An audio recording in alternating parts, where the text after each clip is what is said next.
Have you ever wondered how the message of Jesus spread all over the world?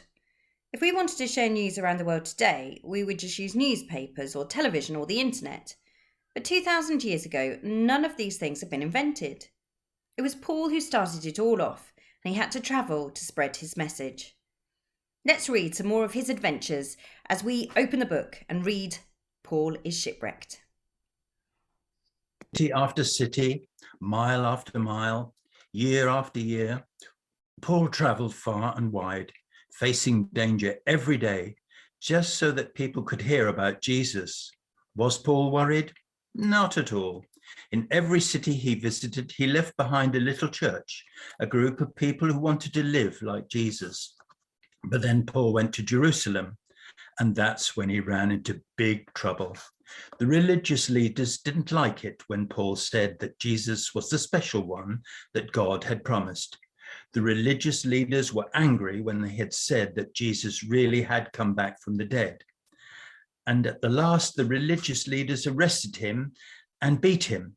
Some people even wanted to kill Paul, but in the end, he was put in chains and sent to Rome to go for a trial before the emperor himself. Was Paul worried? No, not at all. He knew that God had said Paul would go to Rome to tell people there about Jesus, and now he was on his way. Paul was put on a ship with other prisoners, and at first the journey went well, but then the wind changed and the ship slowed down, and by the time they reached Crete, it was running late. Was Paul worried? Not at all. He knew that it wasn't a good time of year to sail, and that if the ship stayed in Crete, everything would be all right. And that's what he told the men in charge, but they didn't want to wait. So they sailed off across the choppy sea.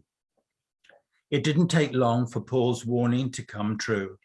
A hurricane blew up and the boat was blown like a toy across the water. The sailors did everything they could. They dropped the anchor, they threw the cargo overboard, they held the battered boat together with ropes, but the storm went on and on until all the food had run out, and it looked like everyone was going to die. Was Paul worried? Not at all. He knew God would help keep them safe. Calmly he stood and he spoke to the others. I had a visit last night from an angel. He told me that we would get to Rome safely. The ship will be destroyed, run aground on an island, but we will all survive. And that's just what happened. The ship was wrecked off the island of Malta. At first, the soldiers and sailors thought only of themselves, but Paul convinced the men in charge that the angel's promise would only come true if everyone stuck together. So that's what they did, and everyone was saved. The people who lived on the island took care of the castaways, and after 3 months, they joined another ship sailing to Rome. In that big city, Paul had to stay in his house until the trial. So while he waited, he told everyone who visited him about Jesus. Was Paul worried about that? What would happen to him? Not at all. Instead, he was busy writing letters to the churches he had started all over the world. And in one letter, he said, Don't be worried. Just be thankful and tell God what you need. Jesus will give you the peace of God, and that will help you to face everything.